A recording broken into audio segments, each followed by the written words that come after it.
Hello दोस्तों, नमस्कार।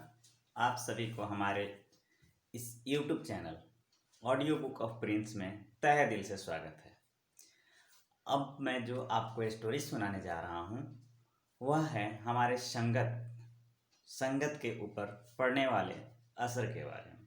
अगर हम नकारात्मक सोच वाले लोगों के साथ रहते हैं तो हम भी नकारात्मक सोच वाले बन जाते हैं। अगर हम चोर के साथ रहते हैं तो हम भी चोर बन सकते हैं, बन जाते ही हैं। यानी जिस संगत में हम रहते हैं वैसे हम बन जाते हैं। तो शुरू करते हैं फटाफट अपनी आज की स्टोरी। एक चील का अंडा किसी तरह मुर्गी के अंडों में जाकर के मिल गया।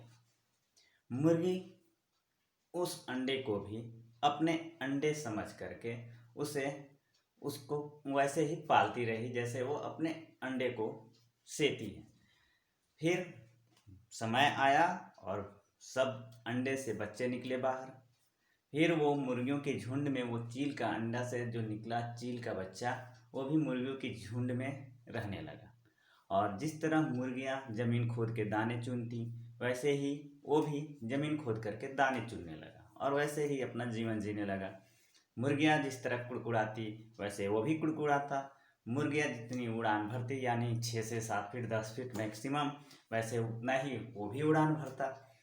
एक दिन वो दाना चुन रहा था अपने सब मुर्गियों के झुंड के साथ, तो उसे आसमान में एक चिड़िया उड़ती हुई नजर आई।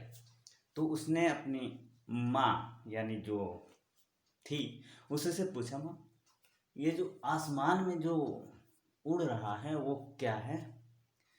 तो माँ बोली, वो चील है, बहुत ही शानदार पक्षी है और तुम उतनी ऊंचाई मत देखो, तुम कभी उतनी ऊपर उड़ नहीं सकते क्योंकि तुम मुर्गी हो।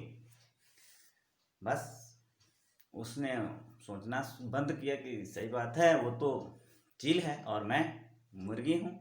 मैं ज़मीन पे ही रहने वाला हूँ, ज़्यादा से ज़्यादा 10 फीट तक उड़ान भर सकता हूँ, इससे ऊपर की तो बात ही मत कीजिए। और इसी सोच के साथ वो जीता रहा और लास्ट टाइम में वो मर गया। तो कहने का मतलब ये है कि सोचने की क्षमता न होने के कारण वह अपनी विरासत को खो बैठा। ठीक है, उसका कितना बड़ा नुकसान हुआ। वह जीतने के लिए पैदा हुआ था पर वह दिमागी रूप से हार के लिए तैयार हुआ था। तो ऐसा उसके साथ ही नहीं होता है, ऐसा अक्सर लोगों के साथ भी होता है। ज़्यादातर लोग मन में कुछ करने की इच्छा लिए ही कब्र में चले जाते हैं।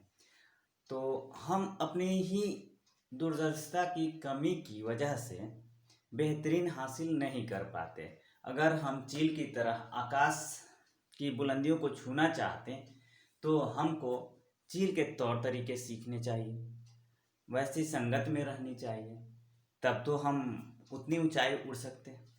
लेकिन हम जिस संगत में रहते हैं यानी नकारात्मकता के संगत में रहते हैं, नकारात्मक लोगों के साथ में रहते हैं, तो हम में भी, हमारी सोच में भी नकारात्मकता आ जाती है। अगर हम सकारात्मक सोच वालों के साथ रहेंगे तो हमारे सोच में भी सकारात्मकता आएगी, पॉजिटिविटी आएगी। तो थैंक यू, मिलते हैं अगले नेक्स्ट वीडियो में, तब तक के लिए गुड बाय।